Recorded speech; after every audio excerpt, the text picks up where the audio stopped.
PBA chairman Ricky Vargas was given a unanimous vote the other day to serve another year in recognition of his unifying leadership that nipped in the bud a brewing crisis that could have fragmented the Board of Governors. Vargas, concurrently the PBA president, would have ended his one-year term at the end of the season, but the board decided to extend it. Two former PBA chairmen Robert Non and Buddy Encarnado were the only others to receive extensions from the board. The crisis involved a controversial trade that previous commissioner Chito Narvasa approved. It led to Narvasa's departure, and Vargas played a key role in keeping the board together in the spirit of a common love for the game.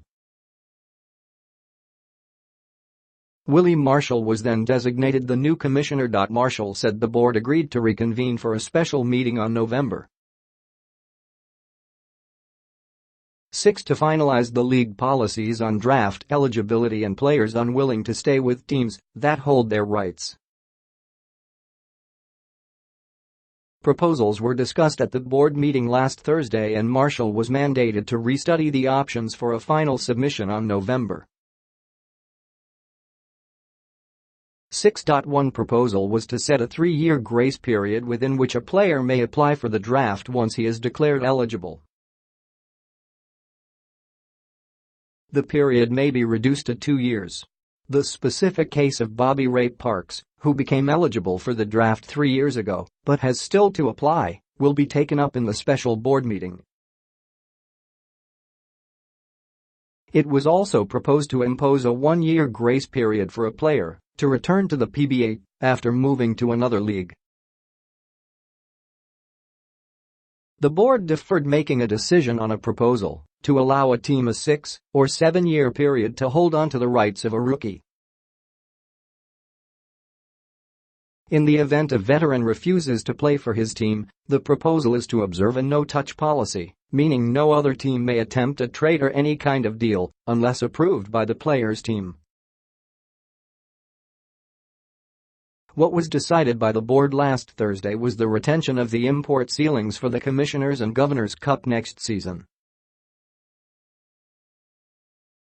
It will remain 6-10 for the second conference and 6-5 for the third. Marcial said the board decided to preserve a team's right to do with its first overall draft pick as it wants, but any trade will need clearance from the PBA Technical Committee. He said at least 15 trade proposals have been revised or rejected by the committee since the start of the season.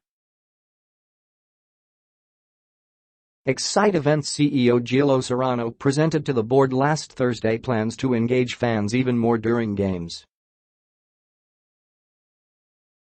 One plan is to launch a free-throw shooting contest, where the winner has the option of claiming a prize or returning for the chance to win a bigger prize in the next playdate. Another plan is for fans to accumulate points when they buy tickets with the chance to redeem certain levels of points for prizes. The plans will be for implementation next season. Marcial said coach Yang Giao will be invited to discuss his program for the national team during the special board meeting. It's possible that Giao will have submitted his pool of 18 to 20 players before then. Kahit Sino, pwedeng pumili si Coach Yang for the pool, said Marcial. The PBA has an open policy with the national team. Coach Yang can choose anyone from our roster of about 180 players for as long as they're eligible for the national team.